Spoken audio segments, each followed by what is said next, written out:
Good day, everybody. Welcome to another video. We are looking at the events for this winter update or this winter period. And before I get into it, I just want to say thank you guys all for watching. I do appreciate the eyes on and the engagement. You guys are amazing. And let me know if you want to if you want me to do like a step-by-step video each day of me grinding the event and how that painful existence goes. But anyway, let us get on with it. So the leak list already revealed pretty much what was already coming, more or less, to the game in terms of the event vehicles. And Gaijin quite a while ago already mentioned to us that they are going to be doing this event vehicle, or this event rather, with the the four event vehicles, like they had done last year. Now, just a quick side tangent on the events. I understand that there is quite a bit of there's almost two camps within the player base. Some have really enjoyed the singular event vehicle events throughout the year, sorry, um, and have felt that it's not as draining. It's a lot more achievable in some instances, and so on and so forth. And then there's the other side that prefers the variety and the ability to choose between the three event vehicles. So just let me know down below what you guys think, uh, and what your sort of stance on it is. Personally, I think the single events have been great. It has allowed us to not get as burnt out and also give Gaijin a little bit more breathing room, so that they're not having to pump out unfinished things, and we can have a little bit more polished events. But anyway, we'll get to all of that in a little bit. So I quite like this little story here. There's a snowstorm and blizzard outside. It's best to gather around with friends and family inside, put up decorations, and remember everybody's favorite fairy tales about the New Year miracles. And then, of course, play some War Thunder with a festive mood and event waits you. So, a little bit of a little snarky reminder to play the game, I guess. But yeah, it's going to be cool. We've got a couple of character elements, decals, boxes, designs, decorations, and vehicles themselves. So, and what's quite nice is that these are ranging from east all the way through to west. So it's quite a nice bag of vehicles. And here they are. So we'll talk very briefly about all of these as we go, at least to the best of my knowledge. So the Kafir C10 Block 60 is an export variant of the Kafir C10. Massive upgrade, massive overhaul on its electronics and avionics. Super pumped up C10 with a rather large amount of payload capacity and armament variety available to it. Kind of meant to min max the export cost versus capability. You've also got the MB151, which is part of the French MB series of fighters. This is the first iteration of that series of fighters. The rest were kind of either prototypes or very limited production builds. And this has a really bad engine for the fighter craft that it is. The Rhine Gnome engine, which they use, just didn't really kind of meet up to their criteria, which is why later iterations it was changed up a bit. The IJN Kirishima, I unfortunately can't tell you a whole lot about that, but we can obviously go here if you guys are interested. And then we've got the T80UD, but for Pakistan, which will fall into the Chinese tech tree. Um, I believe we do have already a T80UD in the Russian tech tree as a premium vehicle. So I'm not going to go too far into that, but it plays pretty much as a T80U, better thermals, whatever, better drivetrain, export version, no APS, no soft kill protection system on the turret cheeks, and that's pretty much it. We've got some other prizes, so we've got the Nutcracker decoration, the Witch's House decoration, with a call sign Snow Maiden and a cool profile and that being the profile icon, which is quite cool. I like that. And then you've got a couple of really cool decals. So you've got Grilla, you've got Hans, you've got Trap, Jack Frost, Benfana, and Krampus, which is quite nice. I like these very much. And then you've also got the Yule Cat design, which is I like it. It's the decals are very cool, and I think they're really novel. They've really done a really good job on them as well. So yeah, quite nice. So you've also got some vehicle camouflages within these. These will come in after, we'll see it at the bottom now, but these will come in after you've unlocked the vehicle themselves. So this is the MB151, the Kifia C10, and the IJN Kirishima. And we get to this. Now, I know this is a by and large positive video. I'm quite excited for this event. Really looking forward to it. I do have some gripes with it though. As always, there is a little bit of a dash of realism coming in now.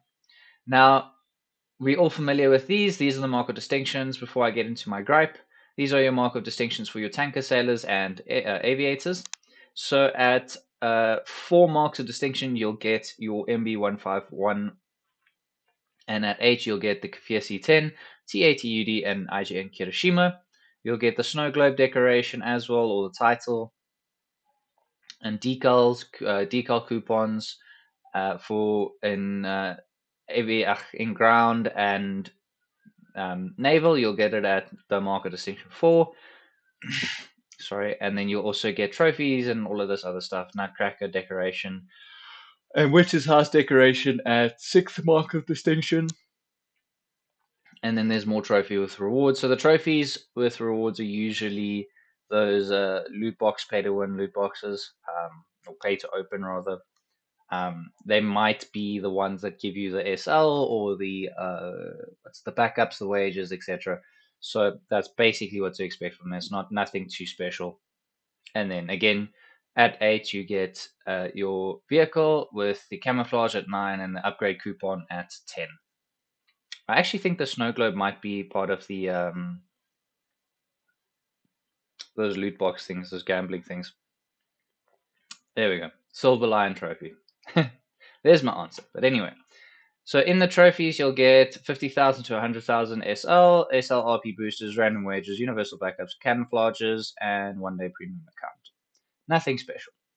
So this is the part that I have an issue with, right? This event is really great and I like it, and it looks really cool, and we're gonna really enjoy it, I'm sure. But the thing that irritates me here, and I was discussing this with Easy last night, is that Gaijin takes their events too seriously. Gaijin thinks that everybody either just has a lot of money to throw at this game, or that we've just got all the free time in the world, which neither one is actually the case. And considering how difficult it is to get a naval reward due to the fact that so few people play naval, I think this is even more so to the point. Whereas with ground and aviation, you can always play the sim game modes. EC naval is a little bit difficult to get into because, again, so few people play it. And it irritates me that we're over Christmas period now. It's the winter season, it's the holidays. People are meant to be taking a break, resting and relaxing, having fun, just enjoying their life for a little bit. Kids are on holiday, and we still have to do 40,000 mission points per mark of distinction. So if you want to get all 3 vehicles, you have to put in 120,000 mission points per day, essentially. And that's assuming you get it all in one day. Like I said, naval's a little bit more difficult because also they don't count you just sailing as being active because, why the fuck not? And I think Gaijin needs to rework the way this works, particularly. Yes, it's been okay with the 30 and 35,000 mission points in the previous events, but I think the biggest thing that Gaijin needs to understand and rework is that these events need to be way more casual. 20,000 mission points, that's perfectly fine. There will be people who still don't get 20,000 mission points. Hell, let's do 25 and meet you in the middle between 30 and 20. And there's still going to be people, even like myself, who won't get it because we don't have time to. But at least it still feels a little bit more fair than having to spend. I worked it out. You probably have to play like 12 games, get at least 5 kills minimum, sorry, and at least 3 captures, and at least 5 assists, and not die. That's pretty much what you need to do to get 40,000 mission points, more or less. And yes, that sounds really min, but when you're working a long day or you're working evening shifts or whatever the case may be, and then you still have to come and do this event because you really want something, and then you don't get it, and you have one day you miss or one mark of distinction that you miss, and all of your marks of distinction then become null and void, why bother? Let me just leave that question there. And before people jump in and go, oh, but that's what the G is for, you could just throw money at it and it'll go away, or you could just purchase your market. That's great. But again, bear in mind, not everybody has a strong currency. All right? Let's just keep that in mind. War Thunder is across the world. It does not just exist within the United States or the UK or the EU or Australia even. It exists in South Africa, it exists in the Philippines, it exists in Vietnam, and it exists in Thailand, in okay, Saudi Arabia. Saudi Arabia is a bad example, but you get the idea. Argentina, Peru, all of these other countries. There are War Thunder players everywhere, right? Just keep that in mind, guys. And it's nice that they're at every 2 days, sort of here at 11 GMT. So you do have some time to do it, but again, I still think these events need to be way more casual, especially the Christmas one, in the spirit of giving and in the spirit of the festive season.